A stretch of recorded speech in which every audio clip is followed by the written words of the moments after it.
Seguramente, el programa que te permite abrir tu mente, analizando, debatiendo, proponiendo métodos de prevención que en lo cotidiano nos dejará caminar por la vida, más atentos y menos tensos.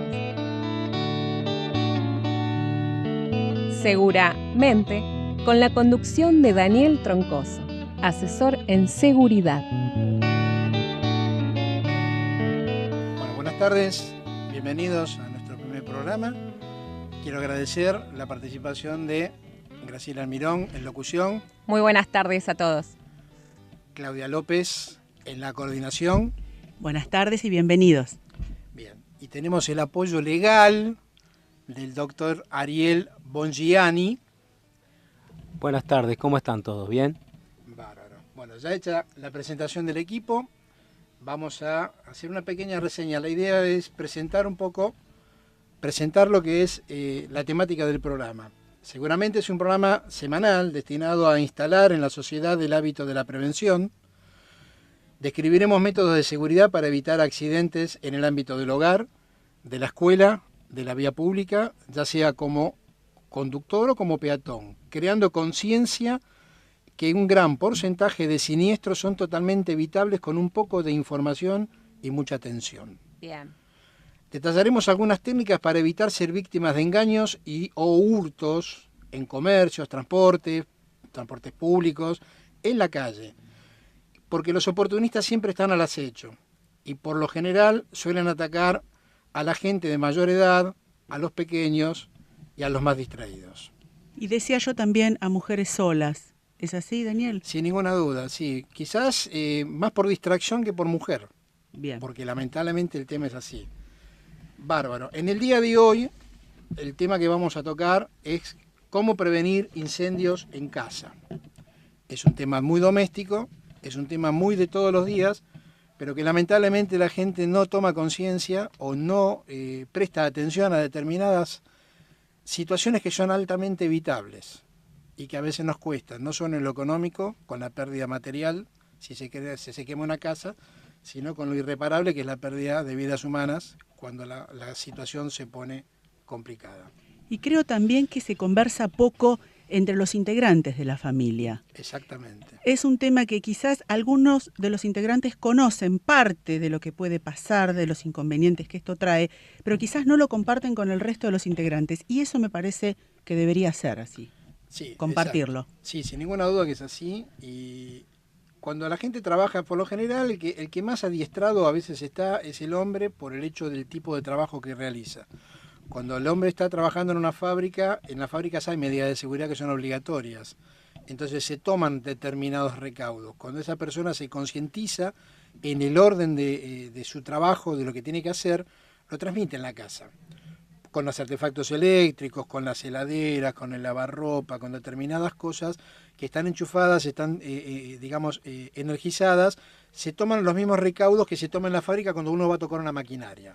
El que no tiene ese ejercicio, por lo general desconoce determinadas situaciones que pueden ser accidentes evitables. El tema siempre es el tema de la concientización, ¿no? Porque en todos los rubros o en todos los accidentes hay poca conciencia. Y en este país, sobre todo, muchas veces falla lo que es la prevención, que es lo que nosotros queremos brindar. Exacto. Yo creo que la clave del éxito en todo esto es prevenir, porque sinceramente, cuando uno hace un análisis y le toca hacer una pericia o un análisis estadístico del causal de los accidentes, a veces uno se agarra la cabeza y dice, esto se podía haber evitado, podía haberse no perdido tanta plata o tanta vida humana, que es lo más Sobre dramático, todo, ¿no? lamentablemente. Exactamente. Vamos a dar algunos pequeños consejitos. A ver, comenzamos. Livianitos. El uso de los calefactores eléctricos. La mayoría de los calefactores se utilizan con alargues, mal llamados zapatillas. Zapatillas, sí. Que a veces la parte débil, la mayoría de las veces, la parte débil de la conexión es la famosa zapatilla que permite alejar o acercar al cuerpo de uno el calefactor y alejarlo del toma corriente. Esas zapatillas por lo general son de un cable mucho más finito y más débil que el que tiene la instalación o que el que tiene el artefacto, y empieza a generar una recarga de temperatura. Exacto. Con mucho tiempo de uso. Esa recarga de temperatura lo que logra es que el cable empieza a calentarse, empieza a quemarse la protección del cable, y al quemarse la protección del cable, si eso se ocurre a la noche, cuando la gente está durmiendo y puso el calefactor y no lo apagó, el riesgo es que se enciendan alfombras, se enciendan cortinados, pisos de madera, y realmente es un tema a tener muy en cuenta.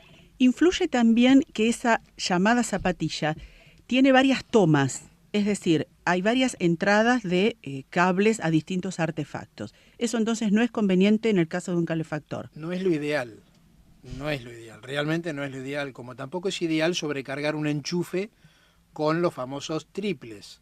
Bien. Tengo un solo enchufe y tengo que colocar 20 artefactos, y pongo un triple sobre otro triple, y yo he llegado a ver 25 centímetros medidos de triples. Y adaptadores. Exacto, Claro. que es una locura. Lo otro, ¿vieron que está de moda el tema de los hornitos eléctricos? Sí. Bueno, eso mayormente lleva una conexión diferente y no se enchufa en la misma zapatilla, en el mismo enchufe que los demás artefactos. Porque el cable, por la cantidad de calor que emerge, tiene que ser mucho más grueso. Y hay muchos accidentes a causa de ese mal uso del horno enchufado en un enchufe donde hay muchas conexiones. Y hoy que el horno eléctrico está en casi todos los hogares, diría, ¿eh? Es un artefacto que se ha popularizado, si se quiere, mucho en el uso en la cocina. Totalmente, totalmente. Y algo que es importante, lo que recalcaba Ariel, la gente por desconocimiento compra un artefacto, lo enchufa y lo pone en marcha. Claro. Es por desconocimiento. O sea, uno no sabe en qué situación o en qué estado está la instalación eléctrica de su casa. Si son casas antiguas, la mayoría de las instalaciones quizás no estén en el estado óptimo para soportar la cantidad de corriente que requieren los artefactos que van a colocar. También pasa con los aires acondicionados en verano, los split. Se enchufan, se conectan muy rápido, se hace un agujerito, se hace la instalación, es muy sencillo, y lo enchufé y ya está funcionando. Consume muchísima electricidad y mucho amperaje, mucha temperatura en el traspaso de la corriente, y eso genera que si la instalación no está en condiciones, puede traer un problema importante. Y Ariel, desde lo legal, cada uno de estos artefactos que estamos mencionando deben traer las indicaciones correspondientes de instalación. O sea, todos los que lo compramos debemos observar eso y tratar de llevarlo a la práctica cuando lo instalamos. Sí, de hecho las traen las instalaciones, las recomendaciones. Lo que pasa, muy pocos la leen. Lo ponemos en práctica. Ese es el tema. Claro, creo que más de una de las experiencias que estamos compartiendo nos debemos sentir identificados. El triple con varios enchufes, la zapatilla no correcta, porque también creo que podemos alertarnos, ¿no? Al pedir, quizás cuando necesitamos un tipo de alargue, ir al lugar correspondiente para poder tener un cable que necesitemos, ¿no? El correcto. Sin duda que es así, o sea, se estila mucho hoy, por suerte, en casas de electricidad, cuando uno va a comprar ese tipo de artefacto, el profesional, que es el que lo vende, es el que sabe para qué. La lógica es decirle, mira, yo compré tal artefacto, voy a conectar tal elemento, entonces, si no lo tienen listo, lo preparan. Ellos cortan el cable adecuado, con el grosor adecuado, y con los elementos adecuados, con la descarga a tierra, o sea, con un montón de elementos que son vitales para, fundamentalmente, la clave de este programa es palabra que vamos a repetir 1.000 millones de veces, que es prevenir. Otra prevención, entonces, Daniel. Otra prevención, en el uso de la cocina, ¿ok? Cuando estamos en la cocina, fundamentalmente las mujeres, Sí. y digo esto de las mujeres, no por hacer un chiste machista de que la mujer en la cocina te vamos a creer, te vamos el hombre a creer. no, sino porque hay determinadas telas en la ropa femenina que se utilizan que son mucho nylon, mucha carga de nylon. Y hay ropa de manga larga que se suele utilizar en la temporada de invierno fundamentalmente, que las mangas tienen determinado volado, o sea, determinada amplitud en la caída. O sea, no adherida al brazo. Exactamente. Bien. Y eso genera de que en el movimiento, en la rutina del estar cocinando sobre la hornalla, con elementos que pueden ser sartén, que puede ser una olla, se puede enganchar, se pueden quemar con el contenido y se puede prender fuego que agarra enseguida. Ese fuego enciende a una velocidad que ustedes no se imaginan, porque eso es un combustible caminando. Y donde hizo llama es una complicación porque se pega al cuerpo. Todo lo que es nylon es muy peligroso en eso.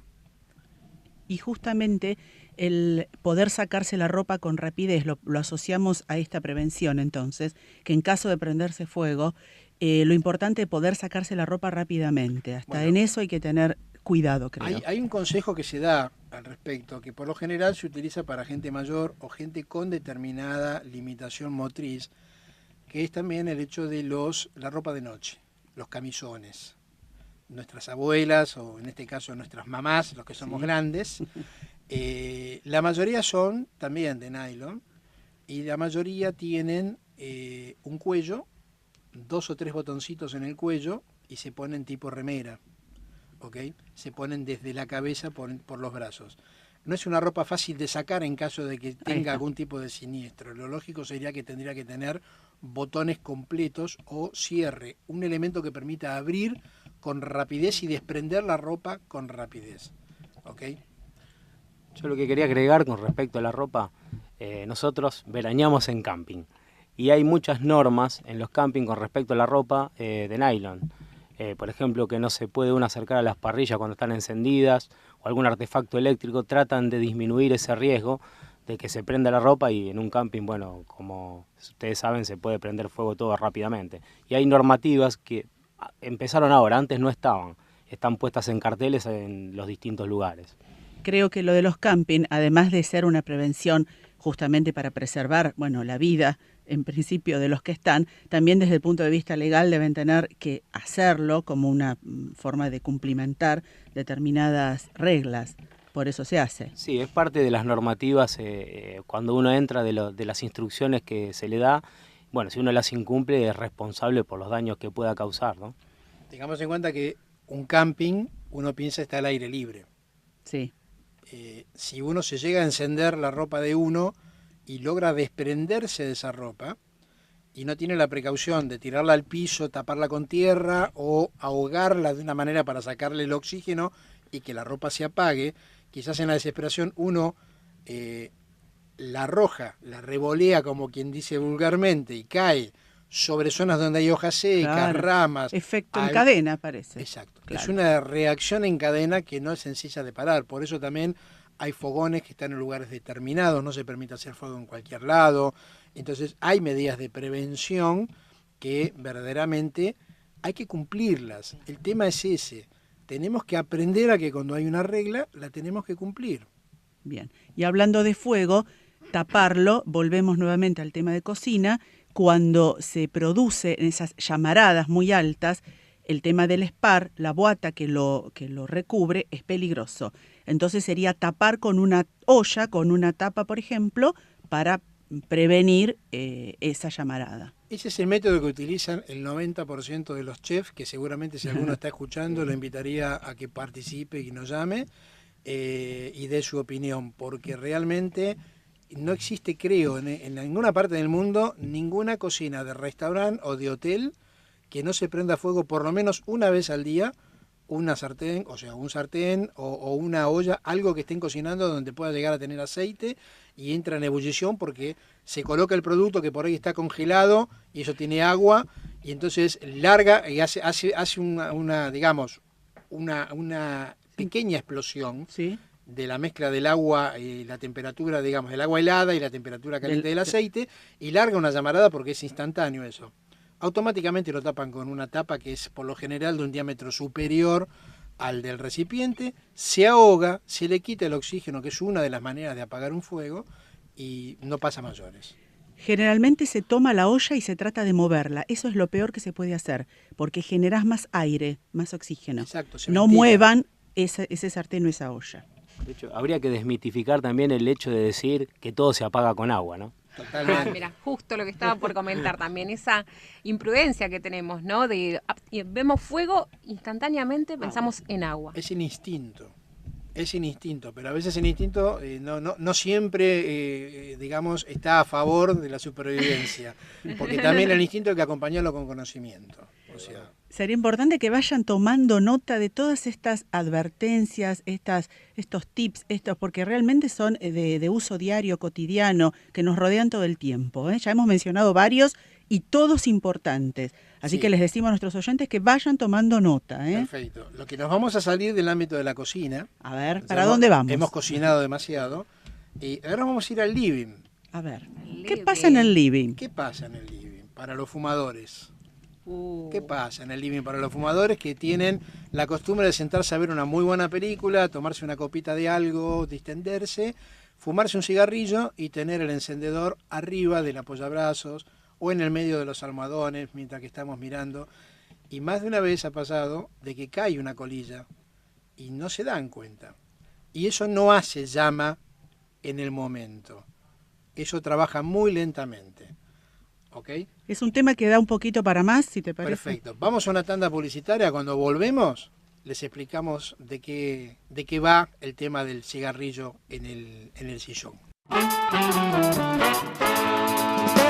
el medio del día, siempre, todo el día, estación 820. LRI 208, estación 820, la radio. Estación 820. Bien.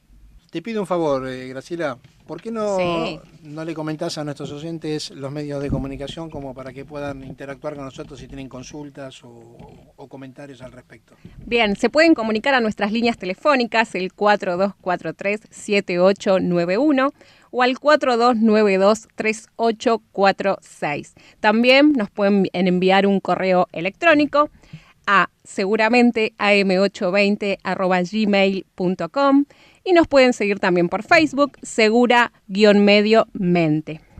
Perfecto. Gracias, Graciela, por el dato. Retomamos lo que habíamos dejado antes de la pausa, que es qué pasa en el living cuando estamos en los sillones con el cigarrillo. Como les decía, la colilla no es como si fuese, o sea, si bien enciende, no hace llamarada. El trabajo va siendo lento dentro de la tela y dentro del contenido, del mullido que tenga el relleno, que tenga el almohadón del sofá. ¿Ok? Entonces, no va a ser llamarada instantánea, no nos vamos a dar cuenta. Corremos el riesgo de que se haya caído la colilla encendida, nos vayamos a dormir, no nos dimos cuenta, eso vaya trabajando y en algún momento el punto de ebullición va a llegar de encendido, de temperatura, que sí va a generar la llama. Cuando genera la llama, lo hace con un tiempo de retardo importante, pero lo hace. Y cuando llegue la llama, automáticamente tenemos un problema importante dentro de la casa. Y teniendo en cuenta que es en las horas de sueño, con lo cual la presencia o la observación de este fuego puede ser tarde, porque estamos durmiendo y podemos no darnos cuenta. Exacto. Ese avance es el que hace que luego el hecho sea de más gravedad. Sí, sin duda que es así. Hay métodos para acompañar o para evitar esta situación, que es, hoy se venden almohadones y telas y sofás, digamos, muebles, que ya vienen con un tratamiento ignífugo. ¿Okay? ¿Qué significa tratamiento ignífugo? Tratamiento ignífugo es un baño que se le da con un líquido especial que es a base de unas sales, que lo que genera es un tiempo de retardo. Ajá. Permite que si eso se expone a la llama, en un tiempo determinado, según el tratamiento que se le haya dado a la exposición, demora en encenderse. Bien. O sea, el demora en encenderse significa que todo lo que sea inflamable se va a quemar. Claro. Inevitablemente se va a quemar. Pero no es lo mismo que se queme en 5 minutos y haga llama, y haga humo, y contamine porque intoxica y nos quita capacidad de respiración y de Claro. movilidad, a que se encienda en media hora. Porque si yo no puedo evitar la situación en media hora, a mí me da tiempo a evacuar el A edificio. evacuar el lugar. ¿Es muy costoso ese material, Daniel? No, no es costoso. No es costoso. Hay, insisto, mueblerías que ya venden el elemento con la protección y hay empresas que se dedican a hacer la protección en domicilio. Ah, mira qué bien. ¿Ok? Y lo hacen para alfombras, lo hacen para cortinados y lo hacen para todo tipo de tapizados. Por eso también hay que tener cuidado cuando uno, muchas veces nos queremos hacer los artesanos, A ver. decimos vamos a pintar este mueble de tal o cual Sí. cosa con tal o cual material. Y muchas veces dicen las instrucciones, esos materiales son inflamables. Entonces esas instrucciones también hay que leerlas. Hay muchas pinturas que son, prenden rápido el fuego, agarra rápido el fuego y después tenemos problemas graves. Por eso también hay que mirarlo. Cuando uno va a pintar un mueble o trata de hacer alguna artesanía por el estilo, ¿no? Mira, qué detalle, ¿no? Porque ¿quién no hace esa artesanía de pintar en la casa sin tener en cuenta que eso puede ser algo inflamable? Sí, la mayoría son los barnices, ¿no? Los barnices, por suerte ahora hay una gran variedad de barnices al agua que son verdaderamente mucho más seguros que los barnices comunes que uno conocía, claro, a base de solvente o a base de thinner, ¿no? Y salimos del living. A ver, ¿para dónde vamos ahora? Y vamos a hacer al revés de como dijo Charly García. En vez de ir de la cama al living, vamos a ir del living a la cama. A la cama. ¿Qué pasa? Exactamente, te leí la mente. Nos vamos. Seguramente. Exacto, así. Nos vamos al dormitorio. Seguimos castigando a los fumadores. Pero Entonces, no siempre los fumadores son los causales de todo. Dejen de fumar, listo. Eso sería bueno para la salud de todos, pero no siempre son los causales. A ver. Ocurre en invierno que se suele cometer el error de conectar la estufa, Sí. si es eléctrica por lo general la mayoría de las veces, y arrimarla lo más posible al borde de la cama como para Sí. mantenerse calentito. Se duermen, dejan la estufa encendida y el 90% de todos los materiales que utilizan para lo que son cubrecama, Sí. casi les diría que en un 85% están compuestos por nylon. Es altamente inflamable.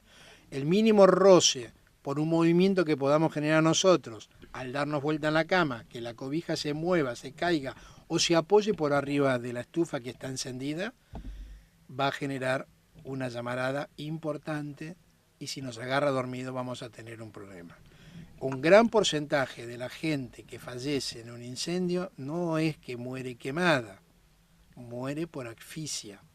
Bien. El problema es la toxicidad que tiene el humo que genera el incendio, que a la persona la anula, la bloquea y no le quita movilidad, le quita concentración y se va quedando. Bien. Lamentablemente el fuego consume todo después, pero sí. Quita lucidez, me parece, Exactamente. y en ese momento donde hay que irse del lugar, es como que la mente no alcanza a mandarnos órdenes para ese No hay fin. capacidad de reacción, Exacto. porque el monóxido de carbono es el que se apodera de la situación, quitando el oxígeno, y uno pierde total conciencia de dónde está y del riesgo. Por eso pienso dos cositas acá. Una sería la distancia a la que estaríamos ubicando estos artefactos de calefacción. Lo ideal tendría que ser por lo menos a 1 metro. 1 metro. No menos de Bien. 1 metro. Y lo otro es hacer como una especie de práctica, aunque sea mental, de para dónde debería yo salir de la habitación cuando ocurre algún siniestro de este tipo. Eso también me parece importante. Sin ninguna duda que sí. Uno tiene que conocer, o sea, uno en la casa conoce cuáles son las salidas de escape. Cuando hablamos de salida de escape es la salida inmediata, más rápida al exterior. El camino más corto y más seguro para llegar al exterior. Cuando uno habla de un plan de evacuación, cuando habla de evacuar un edificio, la lógica es salir del edificio lo más rápido posible con lo opuesto, porque uno lo que salva es vidas, con lo opuesto. Porque el error está en la mayoría de los incendios de gente que los papeles, que los documentos, que la foto, que los recuerdos, con lo opuesto. Uno tiene que salvar la vida. Exactamente. Es lamentable lo que digo porque se pierden muchos recuerdos que no se reponen, pero la vida tampoco se repone. Y eso es importantísimo tenerlo en cuenta, Y es lo más valioso. sin ninguna duda. Y hay un tema que no es menor, que lo dejamos para lo último, que es... ¿Cómo utilizo el matafuegos? A ver. Sí, el tema del matafuego es importante. Es importante tenerlo en cuenta por los niveles de fuego que uno puede llegar a tener y hay que tener cierto conocimiento o un pequeño aprendizaje de qué tipo de extintor conviene tener o no conviene tener. En una casa el extintor que conviene tener es el famoso ABC que cubre todas las expectativas de todo tipo de fuego. Convengamos que en una pequeña clase, sin entrar en tecnicismos que aburra a la gente... Para otro programa, en todo caso. Sí, para cuando demos... No, pero importante, ¿no? No, sin duda. Sin duda es para tenerlo en cuenta, pero también cuando uno va a comprar a los lugares Claro. que venden matafuego, hay gente que los asesora. El tema es que hay 3 tipos de fuego, por lo menos para un hogar, ¿ok? Que son clase A, que es por combustible común, que es madera, papel, goma, plásticos. Clase B, que es por líquidos inflamables, que puede ser gasolina, aceite, alquitrán, pinturas, bases de aceite, lacas, gases inflamables. Y la clase C, que implica la parte eléctrica, todo lo que es cableado, cajas de fusibles, llaves térmicas, maquinarias. Lo que hemos conversado. Utensilios eléctricos, todo lo que puede ser herramienta eléctrica que puede haber en la casa, desde una herramienta de trabajo hasta una cortadora de césped. Bien. Sí. ¿Ok? Entonces, esos son A, B y C. Hay un extintor específico para cada uno de estos fuegos. Eso iba a consultar. Eso se utiliza por lo general en las industrias para hacer más efectivo y menos corrosivo el elemento que utilizo para combatir. El ABC, como tiene una determinada química que sirve para las 3 opciones, si bien sofoca y en un primer instante permite apagar el fuego si recién se inicia, es pequeño y uno sabe utilizar el extintor, dirigirlo a la base del fuego y hace la maniobra como la tiene que hacer, uno puede apagar, pero el residuo que deja este elemento, si lo arrojó sobre un televisor o sobre una computadora que hay en la casa o un equipo de audio, no tenga ninguna duda que apagaron el incendio, pero el aparato que toma contacto con este producto no sirve más. Y eso que decías, Dani, ¿dónde, cómo utilizar el matafuego? ¿A dónde? ¿En dónde? ¿En la base del fuego? No tirar por arriba o a los costados, que eso también es importante. Sí, sin ninguna duda que sí. Lo fundamental es, en la casa tiene que funcionar como un mínimo organismo, como si fuera una empresa en la que en la empresa hay un responsable. En la casa tiene que haber un responsable que sepa utilizar, que se ocupe y se preocupe en aprender a utilizar el extintor. Lo ideal es, la instrucción se la da el que les vende el extintor, que hay muchas casas de extintores en todas las zonas. O los bomberos, ¿no? Y en los bomberos también. El bombero hay instructivos que se lo dan por escrito, donde les enseñan también cómo salir de un lugar que tenga humo, que tenga fuego, cómo salir, que eso es un tema que vamos a tocar más adelante. Otro tema, sí. Exactamente. Cómo poder, digamos, siempre apuntamos a lo mismo, ¿no? Salvar la vida de uno y salvar la vida de otros, ¿no? Porque si hacemos prevención, salvamos la vida de otros. Acá hay un pequeño detalle que nos está quedando en el camino, pero que ya que tocamos el tema del extintor, es importante tenerlo en cuenta. El tema de la acumulación o el famoso galponcito del fondo, sí, que no siempre está en el fondo. Sí. Antes sí estaba en el fondo. Hoy los departamentos son más chicos, los dúplex no tienen tanto fondo, y el galponcito famoso que tenemos para guardar la pintura que me sobró, el thinner, la nafta que utilizo para limpiar algunas herramientas cuando hago algunas cositas en casa, o que utilizo para cargar la máquina de cortar pasto porque por ahí tengo una máquina de nafta. El querosén que quedó para... O el querosén que quedó de las estufas. Para prender un fuego. Exactamente. Se guarda en lugares que están quizás muy cercanos al núcleo de la casa. Hay elementos que, la mayoría de los elementos que mencioné son combustible.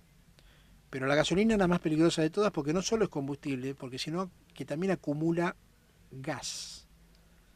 ¿Okay? Entonces, cuando se abre el recipiente y hay un foco de llama cercano, lo primero que llega a la llama y hace un estampido y una llamarada fuerte es el gas que sale del recipiente. Claro. Después se enciende el líquido elemento. Eso no va a pasar con el gasol ni va a pasar con el querosén. Sí va a pasar con la gasolina. Entonces, si no sabemos cómo manipular determinados elementos, lo ideal es que si tenemos aunque sea un lavadero que esté lo más lejano del núcleo de la casa, estos elementos tenerlos ahí. Si podemos descartar estos elementos y no almacenarlos, mejor. Y utilizar una botellita de litro y terminé de hacer el trabajo que tenía que hacer y arrojo la botellita, sería mejor que guardar un bidón de 20 litros, porque si no tenemos la práctica de saber cómo manipularlo, estamos teniendo una bomba de tiempo en casa. Estamos en un problema. Sin ninguna duda que sí. Nos quedaba lo de detección de humo, los detectores de presencia de humos, ¿no? Para conversar, pero... Sí, eso es algo importante, pero sí quiero dar un pequeño tic, que esto es sencillito y es cortito. Hay un detector de gas que se utiliza para pérdida de gas. Bien. Es un detector que es autónomo, acá no necesita que tenga una central de incendio como si fuera una empresa o una casa, es algo sencillo, no es costoso y se coloca en los lugares donde hay elementos, digamos, que emanan mucho gas, como puede ser la cocina, fundamentalmente. Y cuando hablamos de cocina, el elemento para cocinar, ¿no? Cocina, claro, y horno. Y las estufas que están adheridas a pared, que pueden ser tiros balanceados. Si bien el tiro balanceado, toda la toxicidad del monóxido de carbono lo arroja hacia afuera porque tiene una salida al exterior, por eso es un tiro balanceado, balancea el aire. El riesgo que corremos es que pueda haber un caño pinchado y podamos tener pérdida de gas. Estos detectores lo que hacen es avisarnos que hay una pérdida de gas porque detectan el componente y dan una alarma con una pequeña alarmita sonora que se llama buffer, que es como un pequeño silbidito o un pequeño intermitente, como si fuera un reloj despertador, sí, que hace un bip constante y nos está avisando que hay una pérdida de gas. ¿Se instala en cada artefacto o es...? Se instala en la zona cercana al artefacto, no dentro del artefacto, sino arriba. Por lo general el gas tiende a ir hacia arriba y es la mejor manera de detectarlo. ¿Y dónde lo conseguís eso? Hay empresas que lo venden, que venden elementos, donde venden matafuegos también venden este tipo de elementos. Hay empresas que se dedican específicamente, se compran también por Mercado Libre. Y tengo entendido que las empresas que suministran el servicio de gas las están promocionando en la factura y dando la opción de poder pagarlo también con la factura. O sea que es un tema como para que cada uno, dependiendo de la zona en la que le toque estar, tener, si es posible hacer esa pequeña inversión, es una manera de protegerse. Qué interesante, cuántas prevenciones a tener en cuenta, realmente. Todas útiles, todas bien domésticas y accesibles, creo. Exacto. Y el dicho, ¿no? Mejor prevenir que curar. Y a partir de hoy creo que todos vamos a estar un poquito más atentos, ¿no? a esta situación que en lo cotidiano y muchas de las experiencias que compartimos seguramente hemos pasado en nuestros hogares. Sí, y un poco la pretensión, porque esto ya es una pretensión, ¿no? Pero la idea sería que, por lo menos nosotros empezar dando el ejemplo y quienes nos sigan ir copiándose de la idea. Deberíamos preocuparnos menos y ocuparnos más. Bien. El secreto en esto es ocuparse, es interiorizarse, el que tenga acceso a Internet y le guste, busque información en Internet. Se dan cursos, los bomberos dan cursos en algunos lugares para extinguir o utilizar el extintor. Hay un pequeño temita que lo dejo así picando y en próximos programas lo vamos a ver, porque vamos a traer estadísticas para ver la diferencia que hay entre una cosa y la otra. El uso del extintor está instalado en el automóvil como algo natural. ¿Por qué está instalado como algo natural? Y no en las casas. Pero como ¿por qué? Algo natural. Yo les pregunto a la mesa, ¿saben por qué es algo natural? Sí, porque nos hacen la multa, si no. Exactamente, nos pegan en el bolsillo. Claro. ¿Okay? La mayoría no funciona, está de vista. Pero está, entonces cuando nos paran mostramos el extintor. Ahí está. Estamos cumpliendo con una obligación cuando realmente es un derecho. Sin porque duda. nos tenemos que proteger. Es como el uso del cinturón de seguridad. Y en las casas, como no es obligatorio, yo apostaría lo que no tengo, que si hacemos una encuesta entre la audiencia que nos pudo haber escuchado en el programa de hoy, en un 90%, no lo tienen. Y no sé si no me quedo corto, no tienen extintor en la casa. Sí. Y no es un tema menor. Entramos también en otro tema, y el tema de los seguros. Absolutamente, absolutamente. Por eso digo, si uno tiene la posibilidad de tener un seguro en la casa como tiene para un auto, siempre hay que prevalecer la vida de uno. Voy a ser en esto muy repetitivo. Cuando uno tiene que salir de un edificio, lo importante es salir uno. Lo demás, lo material, a la larga o a la corta es recuperable. Por eso se hacen esos simulacros de desalojo en los colegios, por ejemplo, cada tanto, para justamente tener la posibilidad de que cuando ocurre alguno de estos siniestros los chicos puedan salir rápidamente. Se deberían hacer más igual, pero vamos a hablar de los planes de evacuación. Es otro tema. Vamos a hablar, sí, va a ser uno de los tantos temas que vamos a tener en el temario. Bueno, la semana próxima... A ver qué vamos a charlar. La semana próxima vamos a hablar sobre la seguridad de nuestros niños. Interesante. Pero no desde la seguridad, desde el accidente, que sí se va a tocar, por lógica, porque los chicos son muy inquietos, sino desde la seguridad que implica que el 90%, un gran porcentaje de parejas tienen que ir a trabajar y los chicos a veces quedan o solos o con gente que los cuida o con los abuelos, y hay situaciones de riesgo que se generan en las casas en las que los chicos tienen que saber, en caso de, cómo actuar, a quién llamar y quiénes son digamos, la interacción, ya sea por teléfono o adulto referente al que tienen que recurrir. ¿Okay? Siempre tener a mano los teléfonos también. Totalmente. A quién recurrir. Totalmente. Que hay algunos que ya podemos dar. Sí, tengamos en cuenta y que podemos grabarlos en nuestros teléfonos, también tenerlos para comunicarnos rápidamente, ¿no? El 911 para emergencias, el número 100 para bomberos y el 101 la policía. Perfecto. Convengamos que el 911 nuclea todo, hoy por hoy, pero hay zonas en las que el 911 no tiene la llegada.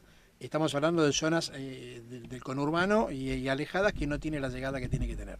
Entonces, el 100 y el 101 son siempre bombero en cualquier distrito del país, y el 101 es policía. ¿Ok? Ok. Bueno, desde ya, gracias a la mesa.